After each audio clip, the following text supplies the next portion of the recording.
What's the moment you knew your spouse's business trips weren't actually for work? Derek had been traveling for work every other weekend for 8 months. Always the same story: client meetings in Portland, conference in Seattle, training seminar in Denver. He'd pack his leather briefcase, kiss my forehead, and promise to call when he landed. The calls always came right on schedule. Background noise of hotel lobbies, muffled conversations about quarterly reports. He'd text photos of bland conference rooms and mediocre hotel breakfast buffets. Everything seemed legitimate. I never questioned it because Derek worked in pharmaceutical sales, a job that genuinely required travel. His company had contracts across 3 states, and weekend work wasn't unusual in his industry. Plus, he always brought home the right conference swag: branded pens, polo shirts with pharmaceutical company logos, business cards from new contacts. The first red flag came when I decided to surprise him. It was our 3rd wedding anniversary, and Derek was supposedly in Portland for a 2-day client presentation. I'd planned to drive up, book a nice restaurant, maybe extend his business trip into a romantic weekend. We'd been married 3 years, but lately Derek seemed distant. Not cold exactly, just preoccupied. Always checking his phone, always mentioning how stressful work had become.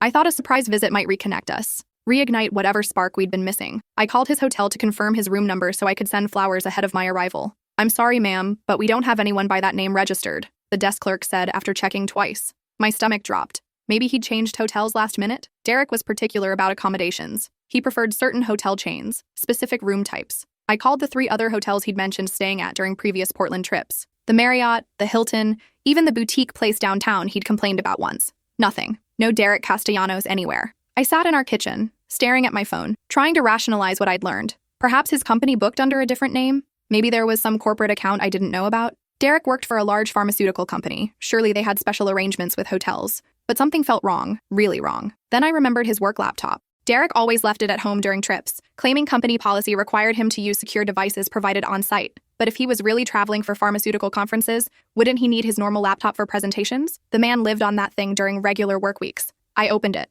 No password, which should have been another red flag. Derek was meticulous about security in every other aspect of his life. His browser history was clean, too clean. Like, professionally scrubbed clean. But his email was still logged in. I scrolled through months of correspondence with his manager, clients, and colleagues. Meeting notes, sales figures, client complaints, training schedules, everything you'd expect from someone in pharmaceutical sales. Except for one thing. Every single business trip Derek had taken corresponded with days he'd called in sick to work. 8 months of weekend trips. 8 months of Portland conferences and Seattle training seminars. 8 months of lies. I printed out everything. Email timestamps, sick day requests, calendar entries. The pattern was undeniable. Derek would email his boss Friday afternoon claiming food poisoning or migraines, then text me from his hotel that same evening. My hands were shaking as I stared at the evidence spread across our dining room table. The same table where Derek had shown me brochures from his first conference, explaining how these weekend seminars would advance his career. But if he wasn't traveling for work, where was he going? And more importantly, who was he with? I started tracking his credit card statements, something I'd never done before because I trusted him completely. We had a joint account for household expenses, but Derek maintained his own cards for work travel and personal purchases. He'd always said it was easier for expense reports if business and personal spending stayed separate. Getting access required calling the credit card company and pretending to be confused about charges. As his wife, they allowed me to verify recent transactions after I provided our address and Derek's social security number. What I found made my hands shake even more violently. Gas stations along Interstate 5, but heading south toward California, not north toward Portland or Seattle. Hotel charges in Sacramento, spanning multiple weekends. Restaurant bills for 2 people at romantic establishments with names like Bella Vista and Moonlight Terrace. Wine tastings in Napa Valley, couples massage sessions at luxury spas, and most damning jewelry store purchases, expensive ones, charges from Tiffany & Co. or K Jewelers, even a local boutique jeweler I'd never heard of. I'd never received jewelry from any of Derek's trips. Not once. In fact, Derek had been oddly unromantic lately. No flowers, no surprise gifts, no spontaneous date nights. I'd attributed it to work stress, but now I realized he'd been saving his romantic energy for someone else. The next morning, I called in sick to my teaching job and drove to Derek's office. I needed to verify what I'd discovered, but I couldn't march in there demanding answers. Instead, I decided to visit his coworker Brent, who I'd always gotten along well with at company parties. "Hey, stranger," Brent said when I appeared at his cubicle with coffee and donuts. "Derek's not here. Thought you'd know that. He's been taking a lot of personal days lately." "Personal days?" I asked carefully, offering him a glazed donut. "Yeah, every other weekend for months. Lucky bastard. We keep joking that he must have some sweet side hustle going on." Brent lowered his voice conspiratorially. "Between you and me, some of us think he's interviewing somewhere else. Why else would someone need so many long weekends? Management's starting to notice too." I managed to smile and nod, making small talk about holiday plans and office gossip, but inside I was screaming. Derek had been telling his coworkers he was taking personal time while telling me he was working mandatory conferences. "Speaking of Derek," Brent continued, unwrapping a second donut, "he seems really happy lately. Like, genuinely happy." Whatever he's doing on these long weekends, it's working for him. He comes back Monday morning with this huge grin, talking about how recharged he feels. That detail hit me like a physical blow. Derek was happy because of whatever he was doing on his fake business trips. He was coming home to me refreshed and satisfied because he'd spent the weekend with someone else. Back home, I sat in Derek's home office, staring at the evidence I'd compiled, the fake hotel stays, the credit card charges for romantic dinners and jewelry, the pattern of lies spanning 8 months, but I still didn't know who he was with or why he'd constructed such an elaborate deception. That's when I decided to search more thoroughly. I went through Derek's dresser drawers, his closet, even the pockets of jackets he rarely wore. In his sock drawer, I found receipts he'd apparently forgotten about, receipts for lingerie purchases, sizes that definitely weren't mine. I wore a medium. These were all size small. Receipts for expensive perfume. Again, not brands I used. I was allergic to most fragrances, a fact Derek knew well. Then, hidden inside an old shoebox underneath some winter boots he never wore, I found the burner phone, a cheap prepaid device with dozens of text messages. The contact was saved simply as M. The messages told the entire story. M. Can't wait to see you this weekend. I've missed you so much it physically hurts. Derek. Same here, baby. Told Claire I have a conference in Portland again. M. How much longer do we have to do this? I hate sneaking around. I hate that you have to lie to her. Derek. Soon, sweetheart. Just need to figure out the right timing. These things can't be rushed. I scrolled back through months of conversations, pet names that made my stomach turn, plans for romantic getaways to places I'd always wanted to visit, photos I definitely wasn't meant to see, Derek's face in intimate moments with a woman I didn't recognize. But the messages that made my blood run cold were the recent ones. Derek. Talk to the lawyer today. If I file first and claim irreconcilable differences, I can protect my assets. Claire won't see it coming. M. Are you sure? I don't want to be the reason your marriage ends. I can wait longer if needed. Derek. My marriage ended the day I met you. Claire just doesn't know it yet. She's been living in a fantasy for months. M. What did the lawyer say about the house? Derek. If I can prove I've been the primary breadwinner and she's just a teacher with a small salary, I should be able to keep most of our assets, especially if I can show she's been financially irresponsible. M. Has she been financially irresponsible? Derek. She will be, once I make a few strategic moves. Trust me, I've got this figured out. I screenshotted everything, my hands trembling with rage and disbelief. Derek wasn't just cheating, he was systematically planning to destroy my financial future.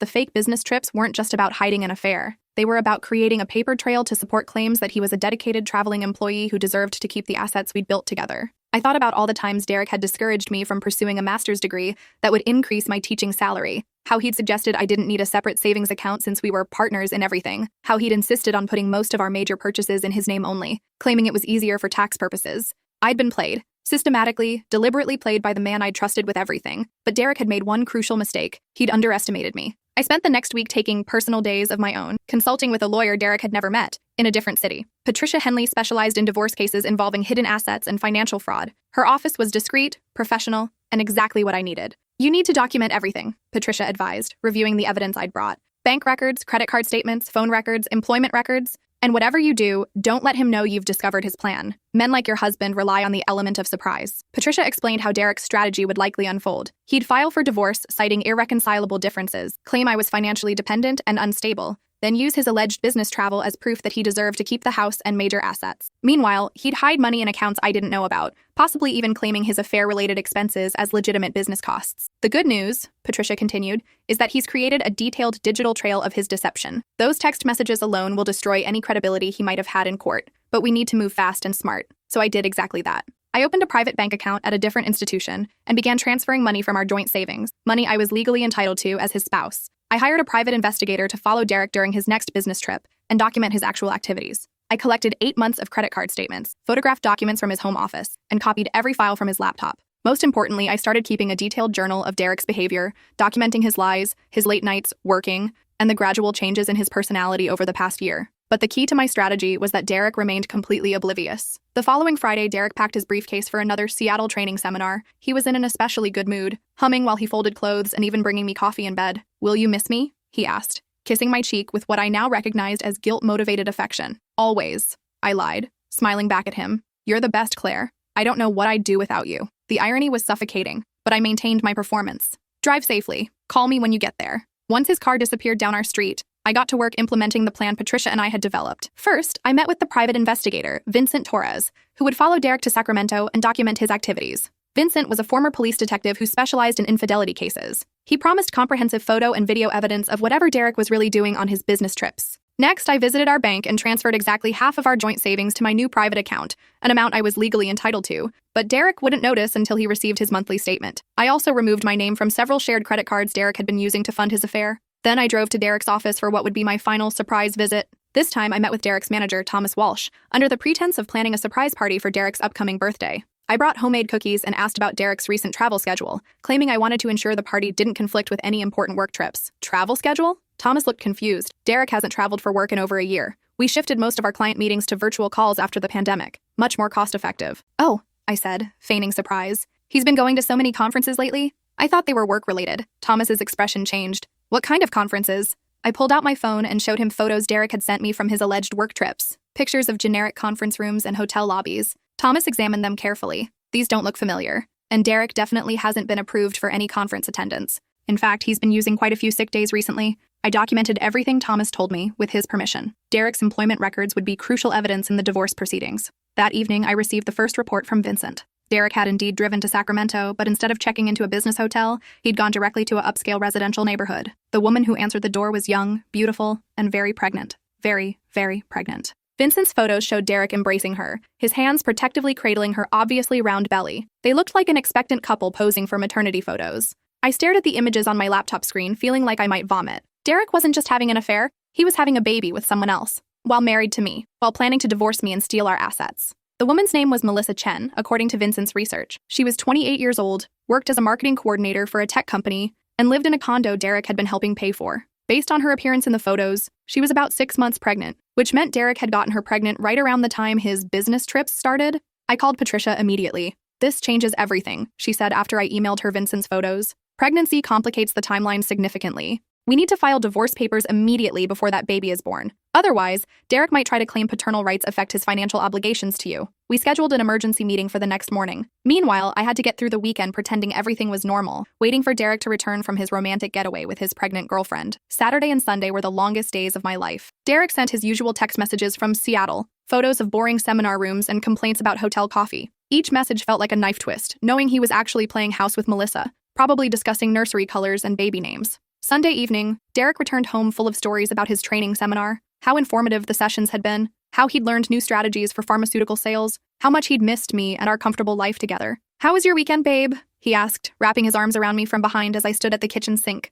trying not to flinch at his touch. "Productive," I said. "I learned a lot." Derek nuzzled my neck. "Learn anything interesting?" "Oh yes," I replied. "Very interesting." Monday morning, Derek left for his real job, whistling and checking his phone constantly, probably texting Melissa about their wonderful weekend together. I drove straight to the courthouse and filed for divorce, citing adultery, fraud, and emotional distress. I also filed emergency motions preventing Derek from accessing our joint accounts, selling any major assets, or making any significant financial decisions without court approval. Patricia had prepared a comprehensive filing that included Derek's text messages, the credit card evidence, his employment records showing the fake business trips, and Vincent's photos of Derek with his pregnant girlfriend. By 11:30 a.m., Derek's lawyer had called him at work. He arrived home early, his face pale and confused, holding a thick envelope of legal documents. "What the hell is this about?" he demanded, his usual calm demeanor completely shattered. I was waiting in our living room, having spent the morning packing his belongings into boxes. I placed a thick folder on our coffee table and slid it toward him. "Your business trips," I said calmly. Derek opened the folder with trembling hands. His face went through a rapid progression of emotions as he saw the evidence: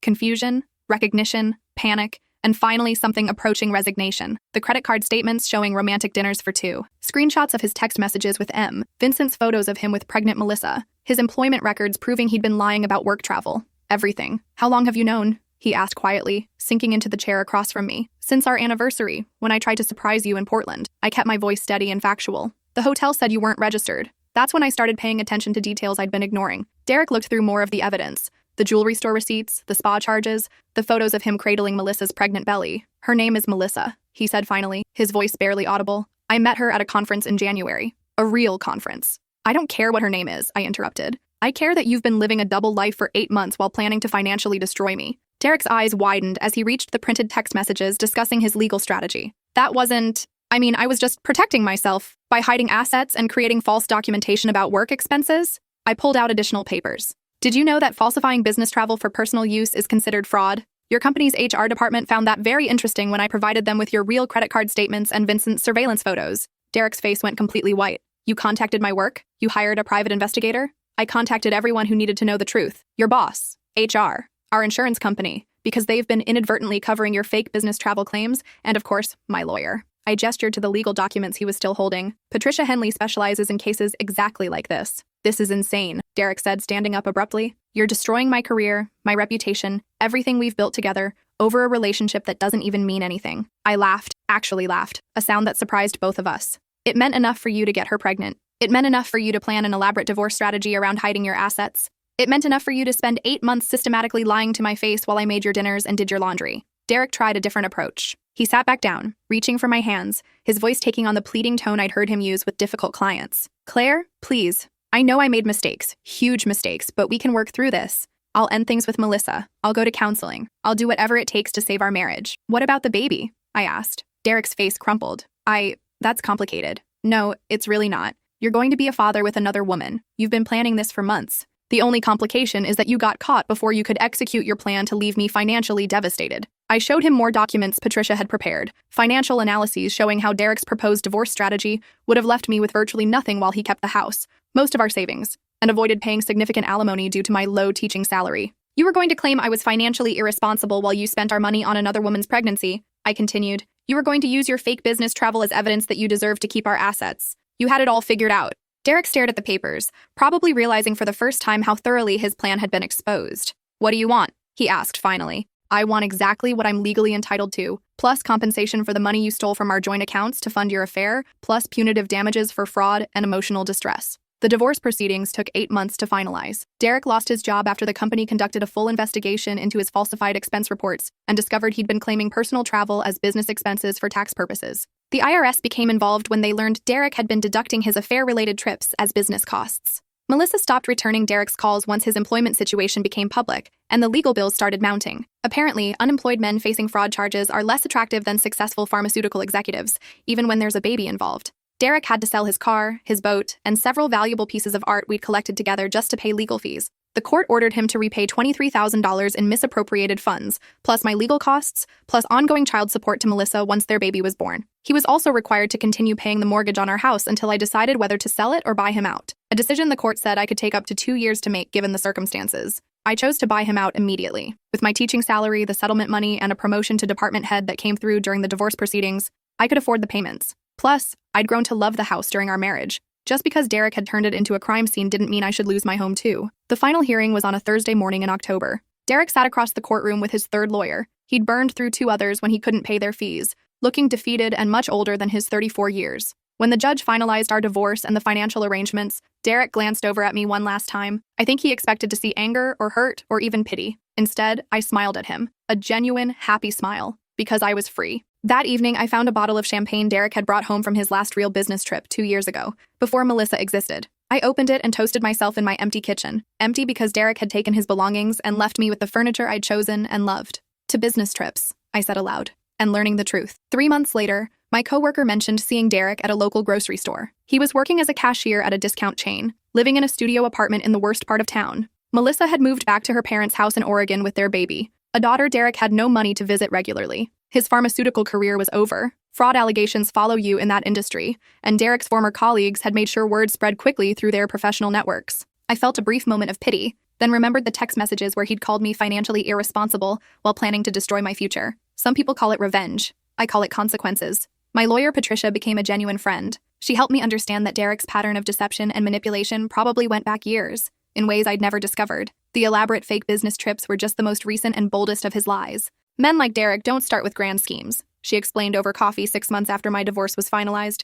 They start small, little white lies, minor manipulations, and build up confidence over time. Who knows what else he was hiding throughout your marriage? I didn't want to know anymore. I was finally free, financially secure, and ready to rebuild my life surrounded by people who told the truth. I started dating again after a year. Nothing serious, just coffee dates and casual dinners with men who didn't require FBI-level background checks to trust. It felt strange at first, trusting my instincts about people again. But Patricia had connected me with a therapist who specialized in helping people recover from manipulative relationships. Dr. Rachel Morrison helped me understand that Derek's behavior wasn't my fault, that there were no signs I should have caught earlier, and that trusting people isn't a character flaw, it's a strength that Derek had exploited. Healthy people don't typically assume their spouses are living double lives, Dr. Morrison explained. Your trust was normal. His deception was the aberration. Last spring, I got an unexpected text message from Derek. It arrived on what would have been our 4th wedding anniversary. I'm sorry for everything, it read. I know you'll never forgive me, but I want you to know that losing you was the biggest mistake of my life. I was a different person back then, selfish and stupid. I hope you're happy. I stared at the message for a long time, then showed it to Patricia over lunch.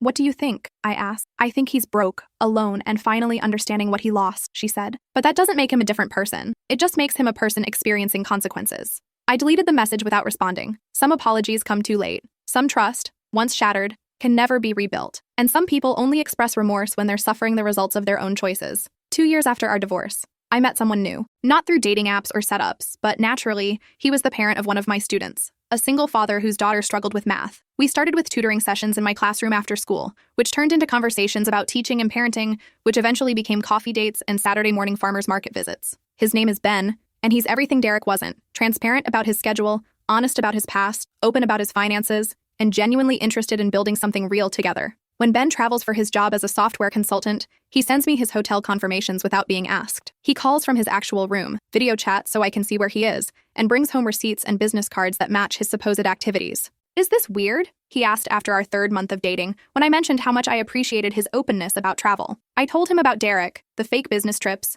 the pregnant girlfriend, the elaborate financial manipulation. Ben listened without judgment, asked thoughtful questions, and never once suggested I was overreacting or being paranoid. That's not weird, he said when I finished the story. That's normal. Trust has to be rebuilt, especially after someone destroyed it so completely. We've been together for 8 months now. Ben's daughter Sophia is a bright, funny kid who calls me Miss Claire and helps me grade papers in exchange for hot chocolate and terrible math jokes. We spend weekends doing normal couple things: hiking, cooking, visiting museums, attending Sophia's soccer games. Last month, Ben had to travel to Austin for a week-long client project. He sent daily photos of his hotel room, the conference center, his meals, even the boring presentation slides he was reviewing. Not because I asked him to, but because he understood that transparency wasn't just about proving innocence. It was about building security. On his last night in Austin, Ben called me from his hotel room for our usual goodnight conversation. I miss you, he said, his laptop open behind him showing work documents. I miss you too, I replied, and meant it completely. Claire, can I ask you something? Of course. Do you ever think about Derek? About what he's doing now?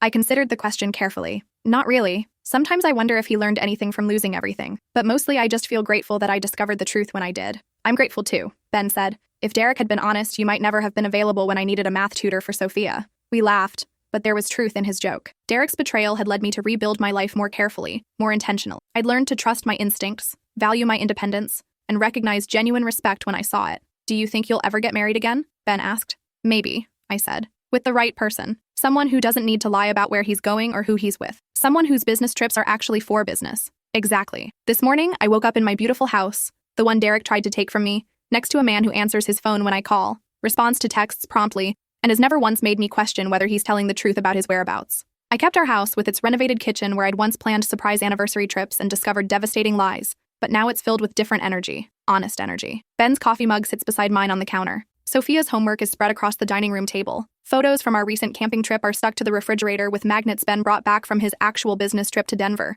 And I sleep soundly every night, knowing that everyone in my life is exactly where they claim to be. Sometimes I drive past the grocery store where Derek works, not out of malice, but because it's on my way to Sophia's school. I've never stopped in or tried to talk to him, but I've seen him through the windows. Older, thinner, wearing the red vest of a store employee instead of the expensive suits he used to prefer. I don't feel sorry for him anymore. I don't feel angry either. Mostly, I feel thankful that his deception led me to a more authentic life with people who understand that love doesn't require lies, that trust isn't naive, and that some business trips really are just business trips.